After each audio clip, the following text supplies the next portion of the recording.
ముందుగా ఇండస్ట్రీస్కి సంబంధించినటువంటి అంశం పైన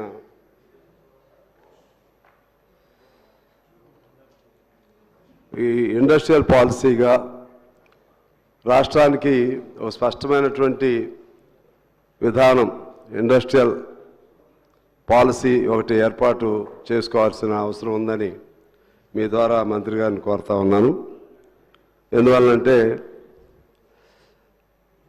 అంతా ఫోకస్ అంతా హైదరాబాద్ మీదే పెడతా ఉన్నారు. మనకి అన్ని జిల్లాల్లో కూడా చాలా వనరులు ఉన్నాయి, ఖనిజాలు ఉన్నాయి, అలాగే పంటలు ఉన్నాయి. పంటల ఆధారంగా ఏర్పాటు చేసే ఎంఎస్ఎంఈ లాంటి చిన్న చిన్న పరిశ్రమల్ని, డొమెస్టిక్ ఇండస్ట్రీస్ని ఏర్పాటు చేసుకునే అవకాశం ఉంది. దానిపైన అధ్యయనం చేయవలసిందిగా నేను మీ ద్వారా మన ప్రభుత్వానికి, ప్రత్యేకించి పెద్దలు శ్రీధర్ బాబు గారికి అప్పీల్ చేస్తూ ఉన్నాను. లేకుండా ఉంటే చాలా చోట్ల వనరులన్నీ కూడా వృధా అయిపోతున్నాయి. మా దగ్గరే తీసుకుంటే మా జిల్లాలో దొరకనటువంటి వనరు ఉండదు. గ్రానైట్లు ఉంటాయి, గార్నెట్స్ ఉంటాయి, క్వార్ట్జులు ఉంటాయి, కోల్ ఉంటుంది, ఎవ్రీథింగ్ ఈజ్ అవైలబుల్. రాగి ఉంటుంది, అన్నీ. దాన్ని బేస్ చేసుకుని industries, I think our Kothagudem will come next to Hyderabad, Kothagudem district. Genco ఉంటుంది, అన్నీ ఉంటాయి. కానీ దానిపైన ఉన్న కోల్ మైన్స్ని ఒక్కొక్కటి డిప్లీట్ అయిపోతున్నాయి. రావాల్సిన మైన్స్ మీద ఫోకస్ జరగట్లేదు. ఇవన్నీ కూడా I think they are all part of industrial sector, including coal and other things. దానిపై శ్రద్ధ జరగట్లేదు. దాని మీద వారిని శ్రద్ధ పెట్టవలసిందిగా నేను కోరుతా ఉన్నాను. మా దగ్గర అధ్యక్ష ఎన్ఎండిసి అని ఉంటుంది. ఎన్ఎండిసి అంటే earlier it was called as sponge iron. Sponge iron was a unique sector. It was only one in entire Asian countries earlier. So 400 ఎకరాలు, 400 నుంచి 500 ఎకరాలు స్పాంజ్ ఐరన్కి ఉంటుంది అధ్యక్ష. దాన్ని ఇవాళ అది కొట్టుమిట్టాడుతూ ఉంది. ఒకసారి గౌరవ మినిస్టర్ గారి దృష్టికి కూడా తీసుకెళ్ళాను. NMDC, so that was taken up by the NMDC now. Earlier it was sponge iron. దానిపైన మీరు సీరియస్గా పెడితే చాలా ఉపయోగం ఉంటుందనేది నేను మీ ద్వారా వారిని కోరుతున్నాను. అలాగే బయ్యారం మనందరికీ తెలుసు. బయ్యారం అనేది పెద్ద ఖనిజ, అన్ని రకాల, ఇటు ఐరన్ ఓర్ కానీ లేకపోతే ఇతర ఖనిజాలు అక్కడ చాలా ప్రసిద్ధి చెందినటువంటి ప్రాంతం అది. దానిపైన పెద్ద డిస్కషన్లు జరిగినాయి, పెద్ద గొడవలు జరిగినాయి, ఆందోళన జరిగినాయి. గత 2009-14 మధ్య దాదాపు ఆ అంశం పైన ఒక క్వశ్చన్ అవర్లోనే 2-3 అవర్స్ డిస్కషన్ జరిగి అల్టిమేట్లీ అప్పుడు రోసే గారు ముఖ్యమంత్రిగా, కిరణ్ కుమార్ రెడ్డి గారు మీ స్థానంలో స్పీకర్గా ఉండేవారు. వారు ultimately that issue had been referred to the central government. So in turn central government had taken a decision దాన్ని, and also it was incorporated in the Bifurcation Act that Bayaram should be taken as a what is it called, iron steel plant. Andhra Pradesh kemo Rayalaseema steel plant Kadapalo, manaki Bayaram. Idi దాదాపు మర్చిపోయాం, కానీ that is there in Bifurcation Act still. దానిపైన అంతకుముందు రాష్ట్ర government రిపీటెడ్గా central గవర్నమెంట్ని అడిగింది. వాళ్ళేమో ఒకసారి ఏమో ఫీజిబిలిటీ ఉందన్నారు. మా దగ్గరే ఒకసారి వచ్చి అప్పుడున్న బీరేన్ సింగ్ గారు ఎవరో కేంద్ర మంత్రి వచ్చి దీనికి అన్ని రకాలుగా ఎలిజిబిలిటీ ఉందన్నారు. మళ్ళీ దాన్ని పట్టించుకోలేదు. మళ్ళనేమో డిఫరెంట్ ఆర్గ్యుమెంట్స్ చెప్తున్నారు. ఏదేమైనా అక్కడ మా దగ్గర అయితే ఐరన్ ఓర్ బయ్యారంలో ఉంది సార్. ఆ ఐరన్ ఓర్ని దాన్ని లింకప్ చేస్తారా ఎన్ఎండిసికి, ఇంకో రకం చేస్తారా? ఆ ఉన్నటువంటి ఐరన్ ఓర్లో మీరు అనుకున్నంత క్వాలిటీ ఉందా లేదా అనేది. కానీ మేమైతే జియోలాజికల్ రిపోర్టు అప్పుడు నేనే మాట్లాడాను అధ్యక్ష, ప్రధానంగా. అప్పుడు మన ముఖ్యమంత్రి గారు కూడా మాట్లాడారు నాతో పాటు. అవన్నీ కూడా చూపెట్టాం, అథెంటిక్గా ఉన్న రిపోర్ట్ చూపెట్టాం. బయ్యారంని ఎలా చేస్తారో, లేకపోతే entire property will go waste. మనకున్నటువంటి the mineral value of some lakhs crores will go to the waste. దాన్ని మీరు ఏం చేస్తారో చూడాల్సిన అవసరం ఉందని నేను కోరుతా ఉన్నాను. అదేవిధంగా మాకు పెద్ద యూనివర్సిటీ కూడా ఉంది అధ్యక్ష. మాకు 500 ఎకరాలు ఉంటుంది అక్కడ. మైనింగ్ యూనివర్సిటీ వస్తుంది అనుకున్నాం. అంటే మైనింగ్ కాలేజ్ పేరుతో ఉంది అది. దానికి యూనివర్సిటీ మాకు వస్తుంది అనుకుంటే సరే ఆదిలాబాద్ మన వేరే ప్లేస్కి వెళ్ళింది మైనింగ్. ఎందుకంటే మైన్స్ ఉన్నాయి, స్థలం ఉంది, అన్నీ ఉన్నాయి కాబట్టి అనుకున్నాం. జరగలేదు అధ్యక్ష. ఇప్పుడు ఏంటంటే మా తుమ్మల గారు ఒక ప్రతిపాదన చేశారు. అది it is a good proposal. So earth university అంటే it is earth university means it is related to all kinds of minerals, because all kinds of minerals are available in Kothagudem and neighbouring areas. So దాన్ని ఇమీడియట్గా యూనివర్సిటీగా take up చేయాలని నేను కోరుతూ, ఈ industrial పాలసీకి సంబంధించి మరొకసారి శ్రీధర్ బాబు గారికి 3 పాయింట్స్ నేను మరొకసారి మీ మెమరీ కోసం. ఒకటి, ఎన్ఎండిసిని దాన్ని బాగు చేయండి, ఎలా చేస్తారు? 500 ఎకరం ఉంది, పెద్ద యూనిక్ ఒకప్పుడు. రెండోది, బయ్యారంది ఏం చేస్తారో చూడండి. మూడోది, ఎర్త్ యూనివర్సిటీకి సంబంధించి కూడా అది 2 కూడా లింకప్, అది మినరల్కి సంబంధించింది కాబట్టి దానిపైన శ్రద్ధ పెట్టమని కోరుతున్నా. అలాగే నియోజకవర్గాల లేకపోతే ఇంకోట మీరు మినీ పార్కులు, ఇండస్ట్రియల్ పార్కులు అంటున్నారు, దాన్ని అక్కడ దొరికేటువంటి వనరులు వీటిని బేస్ చేసుకుని చేయాల్సిన అవసరం ఉందని మీ ద్వారా తెలియజేస్తున్నాను అధ్యక్ష. ఇక ఈ ఇండస్ట్రియల్కి సంబంధించిందే ప్రధానమైనటువంటి అంశం ఒకటి ఉంది. ఈ సాఫ్ట్వేర్ కంపెనీలకు సంబంధించి, సాఫ్ట్వేర్ కంపెనీల్లో అసలు మొత్తం ఎంతమంది కార్మికులు ఉన్నారు? కార్మికులు ఇన్ ద సెన్స్ ఉద్యోగస్తులు సాఫ్ట్వేర్లో. దానిపైన మీ క్లారిటీ కూడా మరలా మీరు అవకాశం ఉన్నా లేకపోతే మీరు చెప్పాలని కోరుతా ఉన్నాను. ఎందువల్లంటే అసలు టోటల్గా ఎంతమంది ఉన్నారు, వాళ్ళకి కార్మిక చట్టాలు అమలు అవుతాయా లేదా, వాళ్ళకి ఎన్ని పని గంటలు ఉంటాయి రోజులో, ఇవన్నీ వారికి రిటైర్మెంట్ అనేది ఉంటుందా లేదా, దానికి ఏమైనా వయస్సు లిమిట్ ఉంటుందా లేదా, తర్వాత రిటైర్మెంట్ తర్వాత వారికి ఏమైనా బెనిఫిట్స్ ఉంటాయా లేదా, లేకపోతే వారికి చట్టబద్ధంగా ఏమైనా సౌకర్యాలు ఉన్నాయా లేవా, ఇవన్నీ they are the lot of questions to be answered. Why? Because మనం శ్రమ ఎక్కడో దోపిడీ లేదు, ఇక్కడ మన కళ్ళ ముందే దోపిడీ జరుగుతుంది. ఆ పిల్లలు తమ యవ్వనం మొత్తాన్ని కరిగిస్తున్నారు, తమ శక్తినంతా కరిగిస్తున్నారు, తమ ఉన్న మేధస్సు మొత్తాన్ని కరిగిస్తున్నారు. 50 ఏళ్లకే వృద్ధులుగా అయిపోతున్నారు. తల్లిదండ్రులతో సంబంధాలు ఉండవు, భార్యాభర్తలు సంతోషం ఒకరోజు సినిమా కూడా వెళ్ళే పరిస్థితి ఉండదు, పిల్లలతో సరదాగా గడిపే సమయం ఉండదు. నైట్ డ్యూటీ ఏంటో తెలియదు, డే డ్యూటీ ఏంటో తెలియదు, వాళ్ళు నైట్ ఉన్నారా లేకపోతే డేగా ఉందా ఏమిటో కూడా తెలియదు. అదొక మాయా లోకం. 2 రోజులు ఆ సెలవుల్లో కూడా వర్క్ ఫ్రమ్ హోమ్ లేకపోతే ఇంకోటి ఈ 2 days సెలవులు పేరు పెట్టి మొత్తం ఇంకా అసలు వాడికి ఆ 2 days ఒకవేళ పొరపాటున ఉన్నా కూడా పడుకుని లేచే పని కూడా ఉండదు. వాళ్ళు ఒకవేళ మానసికంగా మామూలుగా వ్యవసాయం చేసుకునే వాళ్ళు 24 గంటలు చేసుకున్నా బాగుంటారు. ఇది మేధో దోపిడీ అధ్యక్ష. దీనిపైన ఏదన్నా there must be a regulation, there must be a control. So all laws must be applied to them. అవి ఏమీ జరగట్లేదు.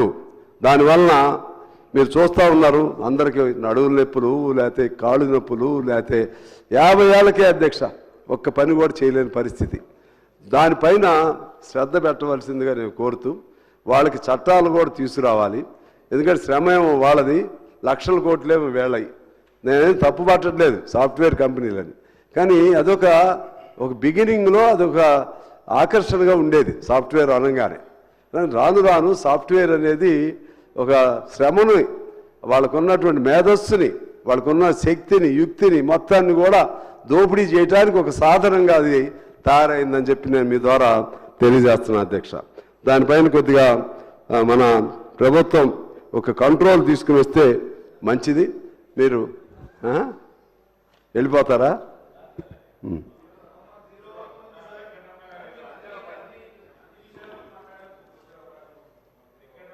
మాట్లాడదురు, మాట్లాడండి. నా ఎందుకంటే నేను మీరందరూ ఎంత మాట్లాడతారో నాకు ఒక్కడికి అంత టైం ఇవ్వాలి. ఎందుకంటే నేను ఒక్కడనే ఉన్నా. మరి అందరి సమస్యలు నేనే మాట్లాడాలి కదా. మరి ఆయన సౌహృదయులు కాబట్టి మీరైతే అసలు మాట్లాడించేవాళ్ళు కాదు, నాకు తెలుసు.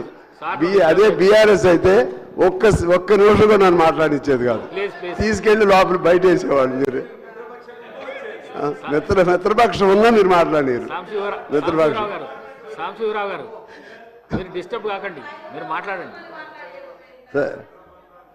సో ఇది ఇండస్ట్రీస్ సంబంధించింది అధ్యక్ష. ఇక రెండోది ఈ బీసీకి సంబంధించింది కూడా ఇవాళ ఉంది కాబట్టి దానికి సంబంధించి దానిలో నేను చూశాను, వాళ్ళకి ఆత్మగౌరవ భవనాలు ఏదో పేరుతో పెట్టారు. ఏదన్నా ఈ 3 జిల్లాల్లోనే ఉన్నాయి అధ్యక్ష. వాళ్ళ కులానికి సంబంధించిన అసలు కులాలు బీసీ కులాలు చాలా ఉన్నాయి.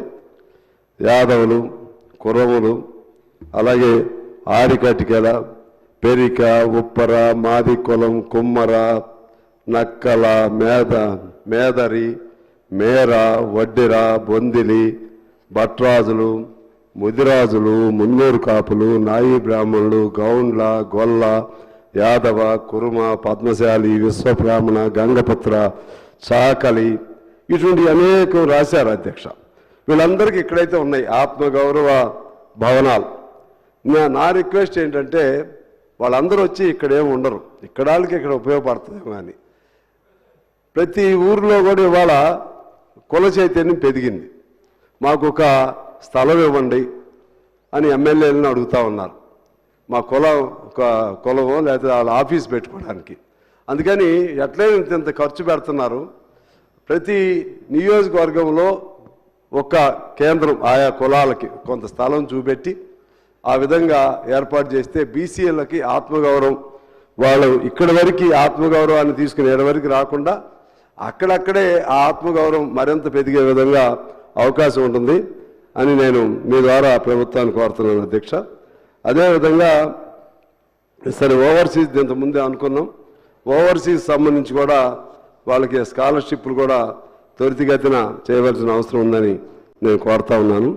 ముఖ్యంగా గీత కార్మికులకు సంబంధించి కొన్ని ఇబ్బందులు ఉన్నాయి. అదేవిధంగా వాళ్ళకి ఈత చెట్లు అటువంటి వాటికి ఇస్తా ఉన్నారు, ఇవ్వాలి. అలాగే మా ప్రాంతంలో మాదంతా షెడ్యూల్డ్ ఏరియా జిల్లాల కింద వస్తాయి అధ్యక్ష.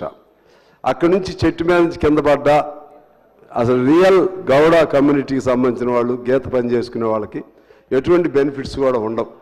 వాళ్ళకి ఎటువంటి చెట్టు వేది కూడా హక్కు లేదు. వాళ్ళు దానిపైన కూడా దృష్టి సారించి గీత కార్మికులకి ట్రైబల్ ఏరియాలో ఉన్నటువంటి వాళ్ళకి న్యాయం జరుగుతుంది. యాక్సిడెంట్లు అయినా వాళ్ళకి బెనిఫిట్స్ రావు, వాళ్ళకి ఏమి చెట్టు కానీ లేకపోతే దేనిపైన హక్కు లేదు. వాళ్ళ అండర్స్టాండింగ్తో చేసుకోవడం తప్పితే కొన్ని చోట్ల గిరిజనుల వాళ్ళకి కూడా తగువులు అవుతూ ఉన్నాయి. దానిపైన మీరు శ్రద్ధ పెట్టవలసిందిగా నేను కోరుతా ఉన్నాను. ఇది బీసీ అంశం వచ్చింది కాబట్టి ప్రధానంగా ఒక అంశం మీ దృష్టికి తీసుకురావాలి అధ్యక్ష. బీసీ గౌరవానికి ప్రత్యేక నాకు తెలిసి ఈ కాలంలో ఈ 100 ఏళ్ల కాలంలో ఈ 70-80 ఏళ్ల కాలంలో ధర్మభిక్షం గారు, బొమ్మగాని ధర్మభిక్షం గారు నల్గొండ జిల్లాలో బిఎన్ అంటే భీమిరెడ్డి నరసింహారెడ్డి గారు, అలాగే చుక్కా రామయ్య గారు, దొడ్డా నరసయ్య గారు, అలాగే మన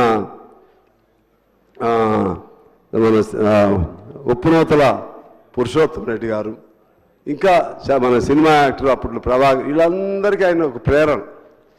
తెలంగాణలో అసలు తెలంగాణ ఆ రోజు సాయుధ పోరాటానికి కేంద్రం నల్గొండ అయితే నల్గొండ ఆ సాయుధ పోరాటానికి ప్రేరణ ఎవరంటే ధర్మభిక్షం గారు. ఇప్పుడు ఏ పార్టీలో ఉండే వాళ్ళందరూ కూడా మేము ధర్మభిక్షం గారితో తిరిగాం.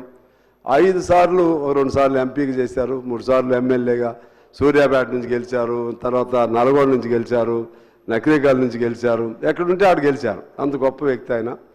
మరి సూర్యాపేట అయితే నాకేమి పెద్ద ఇబ్బంది ఏమి రాదు. తర్వాత అసలు పేరు ధర్మభిక్షం కాదు, ఆయన పేరు వట్టి భిక్షమే. రాజాబహదూర్ వెంకటరామరెడ్డి అని ఆయన ఇక్కడ రెడ్డి హాస్టల్ నడిపిన సందర్భంలో దాన్ని బేస్ చేసుకుని అక్కడ నల్గొండలో జరిపాడు. అందుకని ఈ అంశం వచ్చింది కాబట్టి ఆయన్ని గౌరవార్థం ఆయన గుర్తించే విధంగా ఆ జిల్లాకి సూర్యాపేట అంటే ఇంకో పేరు లేదు, డిస్టర్బ్ అవుతుందని కూడా నేను అనుకోను. అవకాశం ఉంటే సూర్యాపేట జిల్లాకి ఆయన పేరు పెట్టడమా, లేకపోతే ఒక ప్రాజెక్టుకి పెట్టడమా, లేకపోతే ఇంకో చోట ఏదన్నా కాలేజీకి పెట్టడమా. ఎందుకంటే ఆయన స్కూల్ పెట్టి చాలామందికి సుక్కారావు గారు లాంటి వాళ్ళకే ఆయన ఆ స్కూల్ ద్వారా డెవలప్ చేశారు ఆయన. అందువల్ల అది ఒకటి కాన్సన్ట్రేట్ చేయమని నేను కోరుతున్నాను అధ్యక్ష. ఇక మున్సిపల్ రంగానికి సంబంధించి ఇది 3వ డిమాండ్. నేను బ్రీఫ్గానే త్వరితగతిన పూర్తి చేస్తున్నాను. దీనికి సంబంధించి ఈ ఎల్ఆర్ఎస్లు బీఆర్ఎస్లు వాటిని సీరియస్గా పట్టించుకోకపోతే ఇబ్బంది అవుతుంది. అదేవిధంగా ఎందుకంటే ఇంతవరకు మా దగ్గర అయితే కొత్తగూడెంలో పాల్వంచలో 76 జీవో ఇటువంటివన్నీ ఉన్నాయి. 76 అంటే టోటల్ సింగరేణికి అప్లై అయ్యేటువంటి జీవో. దాన్ని టేకప్ చేయకుండా ఉంటే అటు ప్రభుత్వానికి ఆదాయం రావట్లేదు, అక్కడ ఉండే వాళ్ళకి కూడా ఇబ్బంది అవుతుంది. ఎందుకంటే రాజశేఖర రెడ్డి గారు ఉన్నప్పుడు పెట్టింది అది 76 జీవో. దాన్ని అమలు చేయడానికి ఇంతవరకు ఎందుకని మరి నేను మా శ్రీనివాసరెడ్డి గారు కూడా చాలాసార్లు చెప్పాను, అధికారుల దృష్టికి కూడా తీసుకెళ్లాను. సీరియస్గా దాని మీద ఫోకస్ పెట్టాలని చెప్పి మీ ద్వారా నేను కోరుతున్నాను అధ్యక్ష. అలాగే దానిలో పనిచేసే కాంట్రాక్టర్లకి కార్మికులకు కేవలం 12,000 ఇస్తున్నారు అధ్యక్ష, కేవలం 12,000 ఇస్తున్నారు. అదేవిధంగా వాళ్ళు ఏమైనా చనిపోతే అవుట్సోర్సింగ్ వాళ్ళు చనిపోతే ఇంతకుముందు చనిపోయినప్పుడు కర్మకాండాలకు ఏదో డబ్బులు ఇచ్చేవాళ్ళు. ఇప్పుడు ఆ చనిపోయినా మీరు అవుట్సోర్సింగ్ కాబట్టి అని చెప్పి ఆ డబ్బులు కూడా ఇవ్వట్లేదు అధ్యక్ష. ఇటువంటివన్నీ కూడా పట్టణాల్లో జాగ్రత్తగా ఆలోచన చేయాలి. రెండోది హైదరాబాద్ లాంటి చోట ఇతర చోట స్లమ్ ఏరియాస్ చాలా ఉంటాయి అధ్యక్ష. ఈ స్లమ్ ఏరియాస్కి సంబంధించి ఒక స్పష్టమైనటువంటి ఒక విధానాన్ని ప్రభుత్వం తీసుకుని ఎన్ని స్లమ్ ఏరియాస్ ఉన్నాయో not only in Hyderabad, everywhere in every town దానికి సంబంధించి స్పెషల్ ఫండ్ ఏదైనా పెట్టి ఆ స్లమ్ ఏరియాస్ని డెవలప్ చేయాల్సిన. ఎందుకంటే అక్కడంతా ముఖ్యంగా పేదలు దళితులు ఉండేటువంటి ఏరియాలు. వాటికి సంబంధించి స్పెషల్ ఫోకస్ పెట్టాలి, స్పెషల్ ఫండ్ పెట్టాలి, దాన్ని బాగు చేయాల్సిన అవసరం ఉందని మీ ద్వారా ప్రభుత్వానికి తెలియజేస్తా ఉన్నాను అధ్యక్ష. అదేవిధంగా పట్టణాల్లో ఇప్పుడు గ్రామాల్లో మన ఈజీఎస్ వర్క్స్ ఉన్నాయి అధ్యక్ష. పట్టణాలకు సంబంధించి పట్టణ పేదల్ని ఏదో మెప్మా లాంటివి ఉన్నాయి కానీ దానివల్ల పెద్దగా అంత ఉపయోగదాయకంగా ఏదో కొద్దిగా ఈ మన సెల్ఫ్ హెల్ప్ గ్రూపులకు పనికొస్తాయి కానీ పట్టణ పేదలకి సంబంధించి ఏదో ఒక పద్ధతుల్లో బహుశా ఏ రాష్ట్రం లేదు, వాళ్ళకు ఒక స్కీమ్ పెట్టి ఆ ఈజీఎస్ లాగా గ్రామాల్లో ఉన్నటువంటి వాళ్ళకు ఉపాధి ఎలా కల్పిస్తున్నారో పట్టణంలో ఉన్నటువంటి పేదలకు కూడా ఉపాధి కల్పించాల్సిన అవసరం ఉందని చెప్పి మీ ద్వారా నేను విజ్ఞప్తి చేస్తున్నాను అధ్యక్ష. అదేవిధంగా ఈ మధ్య ఇప్పుడు మాది కూడా ఇవాళ సాయంత్రం బిల్లు అవుతుంది అనుకుంటా. కొత్తగూడెం మున్సిపాలిటీ పాల్వంచ మున్సిపాలిటీ కలిపి కార్పొరేషన్ చేస్తున్నట్టున్నారు. నేను ధన్యవాదాలు ముఖ్యమంత్రి గారికి, అలాగే ఇతర మంత్రులు మా తుమ్మల గారు, బట్టి గారు, మా శ్రీనివాసరెడ్డి గారు, లేకపోతే ఇతర మంత్రివర్గ సహచరులకు ధన్యవాదాలు తెలియజేస్తూనే దానిలో ఒక ఇబ్బంది వస్తుంది. గ్రామాలు తీసుకొచ్చి ఇప్పుడు సీతక్క గారి మునుగులో కూడా అదే ప్రాబ్లం ఆమె కూడా వస్తుంది. ఎందుకంటే గ్రామాలు తీసుకొచ్చి మున్సిపాలిటీలో కలుపుతున్నారు. సహజం కలపకపోతే మున్సిపాలిటీ అవ్వదు, లేకపోతే మున్సిపల్ కార్పొరేషన్ అవ్వదు. వాళ్ళకి అక్కడ రైతాంగం మీది కూడానా తండాలు అయితే వాళ్ళు వ్యవసాయ భూములు ఉన్నాయి అధ్యక్ష. ఇప్పటి వరకు దాని మీద ఏదో ఉపాధి హామీ పేరుతో ఎంతో కొంత వస్తుంది. అటువంటి వాటి మీద ఏదో ఒక పాలసీ తీసుకుని అక్కడ వరకు ఆ ఉపాధి హామీనా ఇంకో పద్ధతి ఆ గ్రామాల్లో వాళ్ళకి ఒకటి ఏర్పాటు చేయాలి. అలా పట్టణంలో పేదలకు కూడా దానిలాగా ఒకటి ఏర్పాటు చేయాల్సిన అవసరం ఉందని నేను మీ ద్వారా కోరుతున్నాను అధ్యక్ష. ఇక ఇంకొక అంశం పట్టణాలకు సంబంధించి చెప్పి నేను క్లోజ్ చేస్తాను. ఈ అంశానికి సంబంధించి ముఖ్యంగా దీని ఫండ్ మున్సిపాలిటీలకి ఫండ్ అనేది లేదు అధ్యక్ష. గతంలో వాళ్ళ ఫండును వాళ్ళు ఉపయోగించుకునేవాళ్ళు. తర్వాత ఏమొచ్చిందంటే ఈ 10 ఏళ్ల కాలంలో వాళ్ళు పన్నులు ట్యాక్సులు వసూలు చేస్తే లేకపోతే వాళ్ళకి వచ్చే డబ్బులు అక్కడ కాకుండా ట్రెజరీ పేరుతో స్టేట్కి తెప్పించుకునేవాళ్ళు అధ్యక్ష. అది మున్సిపాలిటీలోనే అదే పద్ధతి ఉంది సార్. శ్రీధర్ బాబు గారు కొద్దిగానండి. మున్సిపాలిటీల్లో గ్రామాల్లో మనం ఇవ్వాల్సింది డబ్బులు పోయి వాళ్ళ డబ్బులు వాళ్ళు వసూలు చేసుకుంటే ఆ డబ్బులు తీసుకొచ్చి ట్రెజరీ పేరుతో స్టేట్లోకి వస్తున్నాయి. స్టేట్లో వస్తే వీటి వేరే వాటికి ఖర్చు పెట్టుకుంటున్నారు. అందువలన 5 నెలలు 6 నెలలు 5 నెలలు 6 నెలలు జీతాలు ఇవ్వలేని పరిస్థితి అధ్యక్ష. జీతాలు వీళ్ళు కాదు ఇచ్చేది, జీతాలు గ్రాంట్ వాళ్ళ నుంచి వాళ్ళే. గవర్నమెంట్ ఏమి జీతాలు ఇవ్వదు. పూర్వం ఇచ్చేవాళ్ళు, పూర్వం లైట్లకి ఇచ్చేవాళ్ళు, ఇప్పుడు అది కూడా లేదు. టోటల్గా మనకేంటంటే చట్టంలో పేరుంది, దాన్ని అడ్డం పెట్టుకున్నారు. మన స్థానిక ప్రభుత్వాలు, మున్సిపాలిటీలు అంటే స్థానిక ప్రభుత్వం, పంచాయతీలు అంటే స్థానిక ప్రభుత్వాలు. మరి ఆ ప్రభుత్వాల సొమ్ములు మనం తీసుకొచ్చి మనం వాడుకుంటూ తిరిగి వాళ్ళకి ఇవ్వకపోవటం చాలా అన్యాయం అధ్యక్ష. అందువల్లనే 5 నెలలు 6 నెలలు కూడా జీతాలు ఇవ్వలేని పరిస్థితి వస్తుంది. అందువల్ల డైరెక్ట్గా వాళ్ళు వసూలు చేసే పన్నులు వాళ్ళకే ఉండాలి, వాళ్ళ దగ్గర ఉన్న వాళ్ళ ద్వారానే ఉండాలి. లేకపోతే బలుపు వేయడానికి కూడా డబ్బులు లేవు అధ్యక్ష. అదే మందని కాదు, అక్కడి నుంచి వచ్చేదే. నేనేది నీకు 10 ఏళ్ల నుంచి జరుగుతుందమ్మా. ఇప్పుడు అనేది నేను ఆ ప్రభుత్వం ఈ ప్రభుత్వం అనేది కాదు, ఆ సిస్టమ్ మార్చాలని నేను అడుగుతున్నా. మనం అదనంగా ఇవ్వలేకపోతున్నాం. వాళ్ళు తెచ్చుకోవాలి, వాళ్ళని వాడుకోవాలి కదా. అది అందువలన రెండు ఇటు అదేవిధంగా మనం కూడా ఒకటి చెప్పాను నేను, కొద్దిగా ఎక్కువ జీతాలు ఇచ్చేవాళ్ళు, కొద్దిగా వైబిలిటీ ఫైనాన్షియల్ వైబిలిటీ ఉన్న చోట అంత ఇవ్వడానికి వీల్లేదు, అందరు కూడా సమంగా ఉండాలని తగ్గించారు. అది సరిచేయమని చాలాసార్లు చెప్పాను. ఆ విధంగా అటువంటి కొద్దిగా జాగ్రత్త చేసి ఉండాలని చెప్పి నేను మీ ద్వారా కోరుతున్నాను అధ్యక్ష. అదేవిధంగా ఇక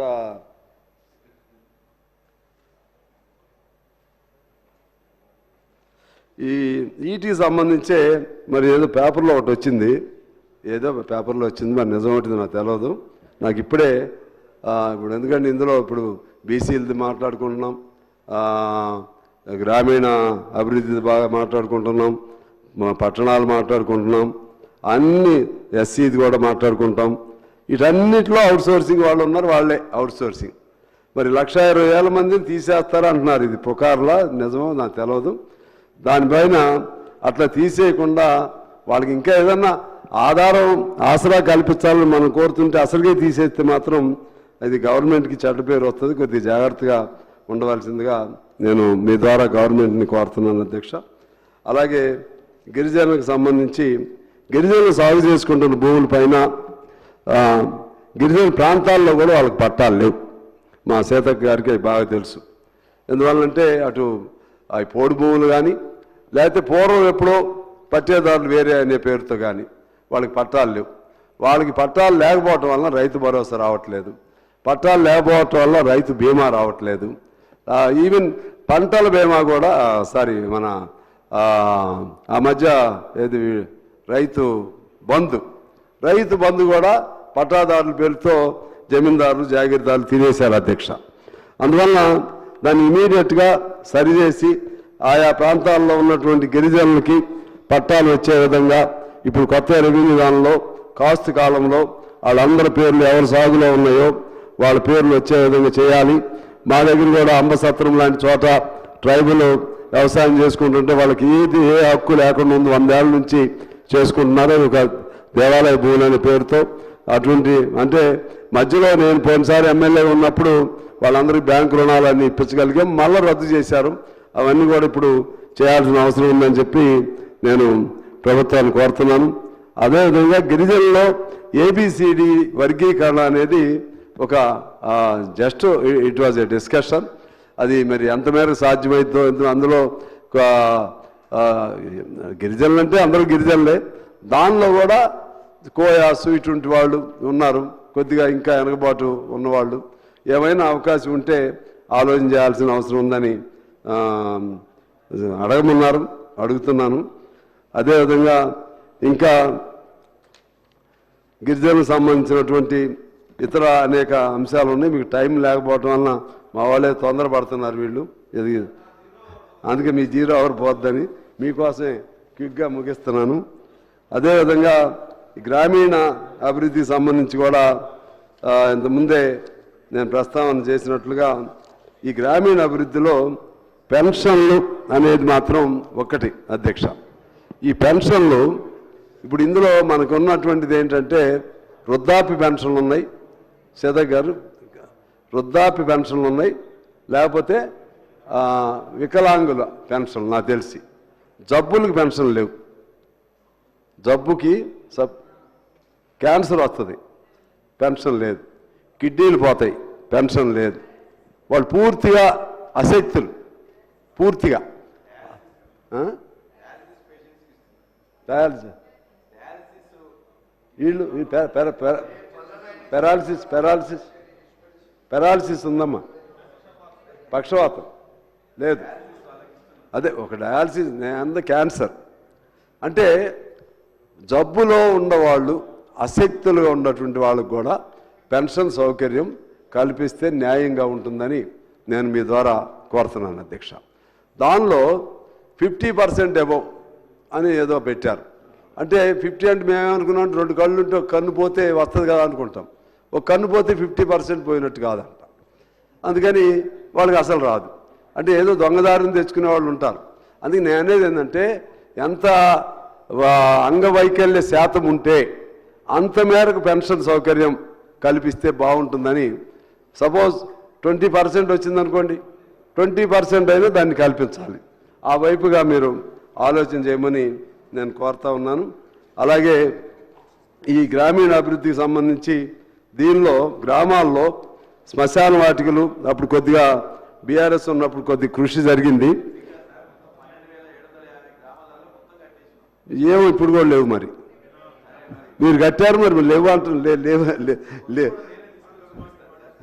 లేవు కాబట్టి నేను చెప్తున్నాను సార్. అంటే నేను అన్నా మీరు చేసింది నేనేం వద్దా కాదంటలేదు, కానీ అదే సమయంలో ఇంకా మిగిలి ఉన్నవన్నీ చెయ్యాలి కాబట్టి నేను రాసుకుని వచ్చి చెప్తున్నాను ఏమేమి చేయాల్సిన అవసరం ఉందనేది.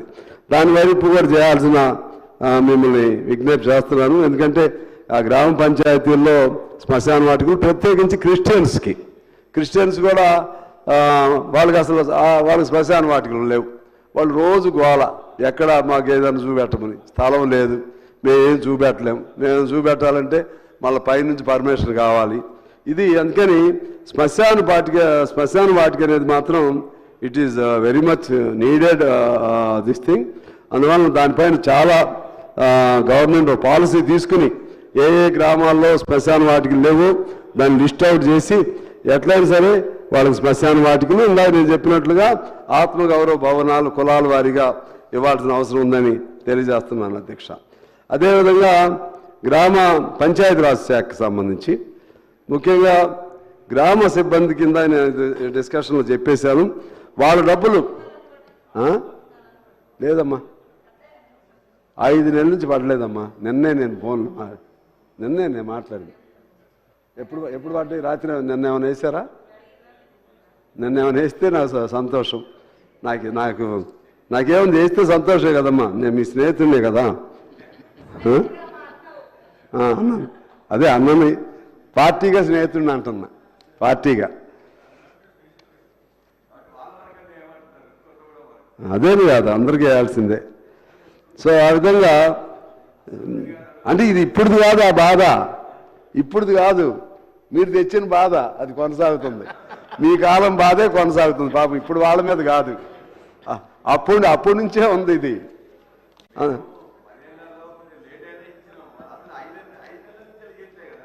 ఏమి ఇవ్వలేదు అప్పుడు కూడా. అదే అసలు అప్పుడు వచ్చినాయి బాధలు, ఆ బాధల నుంచి వాళ్ళు బయటపడలేకపోతున్నారు. అది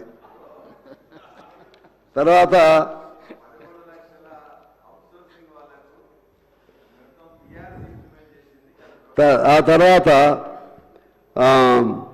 అక్కడ కూడా వేతనాలని కనీస వేతనం ఎందువల్లంటే సాగు వచ్చిన పెళ్ళి వచ్చిన మురుగు కాలువలైన మల్టీపర్పస్ వర్కర్స్ అని పేరు పెట్టి వాళ్ళతో అన్ని పనులు వాళ్ళతోనే చేయించుకుంటూ 8,500 ఇస్తున్నారు అధ్యక్ష.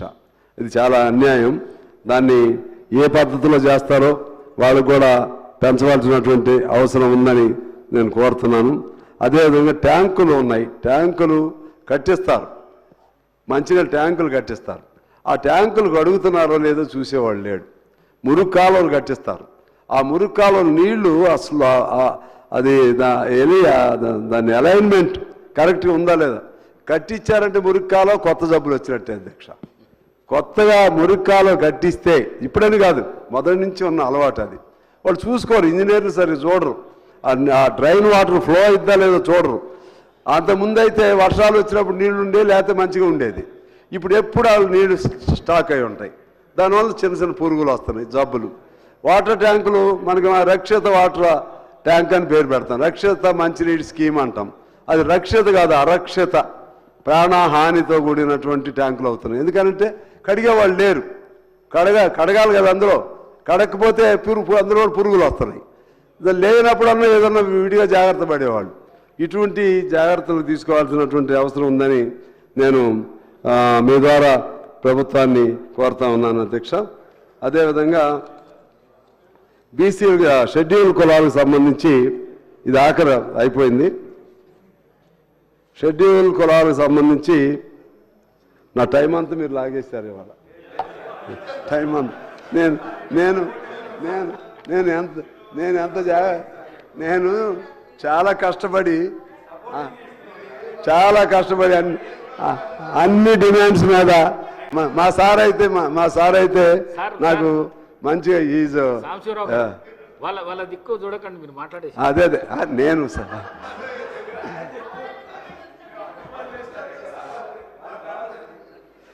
అలాగే మా స్పీకర్ గారు ధర్మాత్ములు, ఆయన మంచి సబ్జెక్ట్ ఉంటే మాత్రం ఆయన అలౌ చేస్తారు.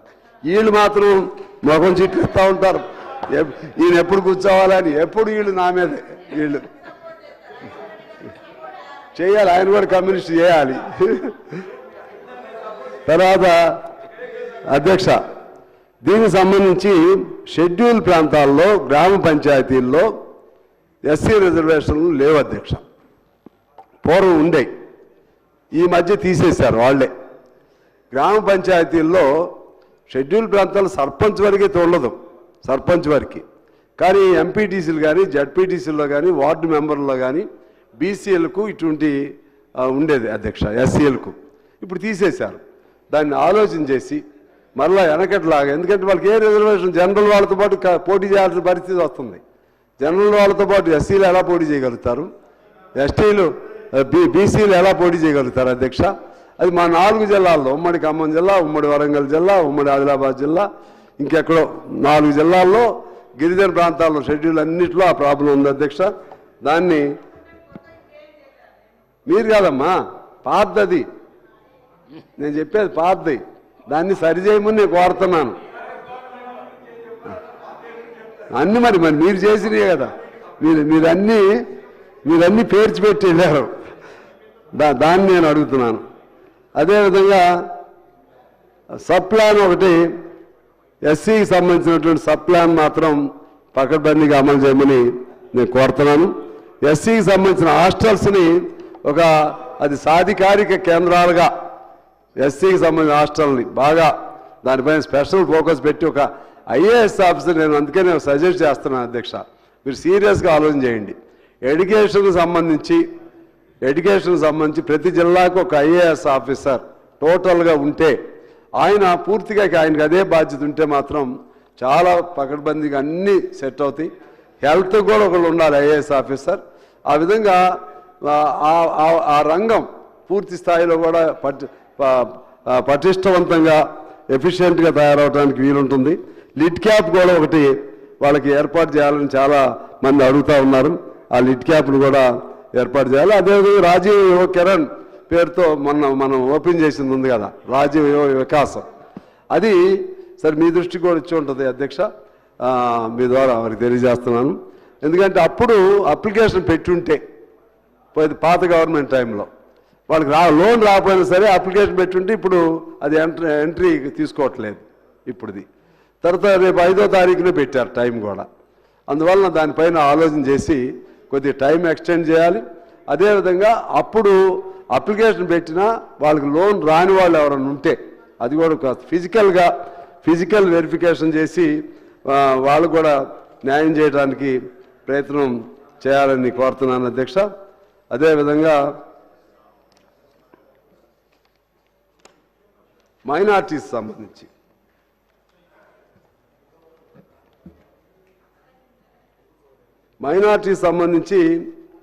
వక్ఫ్ బోర్డు దానికి సంబంధించి కేంద్ర ప్రభుత్వం ఏదో చట్టం మార్చింది అధ్యక్ష. దానివల్ల మైనార్టీసు బాగా మానసిక ఇబ్బందుల్లో ఉన్నారు. మాకు అన్యాయం జరుగుతుందని భావన ఉంది. ప్రతి చోట నుంచి నాకు రిప్రజెంటేషన్స్ వస్తున్నాయి. కొన్ని రాష్ట్రాల్లో దాన్ని అమలు చేయమని చెప్పి సెంట్రల్ గవర్నమెంట్ చేసిన దాన్ని వక్ఫ్ బోర్డు అమలు చేయమని 4-5 రాష్ట్రాల్లో కూడా తీర్మానం చేశారు.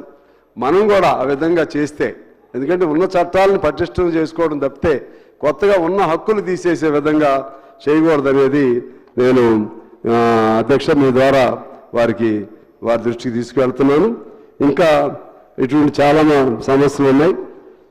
ఆ ప్రధానమైన సమస్యని మీ దృష్టికి తీసుకొచ్చాను. అలాగే ఇంతకుముందు క్రిస్టియన్స్లో క్రిస్టియన్ దళిత్స్ ఉంటారు. క్రిస్టియన్ దళిత్స్ వాళ్ళు ఏదో పాపం యేసును నమ్ముకుంటే ఏదన్నా న్యాయం జరిగిద్దనో లేదా ఇంకేదో వెళ్ళారు తప్పితే వాళ్ళంతా మాదిగలుగా పేద కుటుంబాలుగానే ఉంటున్నారు. మరి వాళ్ళకి సంబంధించి వాళ్ళు క్రిస్టియన్స్ కాబట్టి ఇక వాళ్ళ కులం మారిపోయింది, వాళ్ళు బీసీల కింద వస్తారు. వాళ్ళు ఉండేదే ఆ ఏళ్లలోనే ఉంటారు. వాళ్ళతో పాటే పెళ్ళిళ్ళు ఉంటాయి, అన్నీ అక్కడే ఉంటాయి. ఇంట్లో మాత్రం జీసస్ బొమ్మ పెట్టుకుంటారు, లేకపోతే పెట్టుకోకపోయినా కూడా ఆ పేరు ఇచ్చి ఉంటుంది.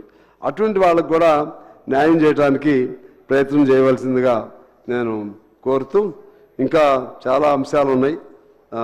అయినా కూడా మీకు ఇబ్బంది కల్పించకుండా వీళ్ళని మరీ తిట్టుకోకుండా ఉండటం కోసం నేను క్లోజ్ చేస్తూ మీకు హృదయపూర్వక నమస్కారాలతో సెలవు. Thank you.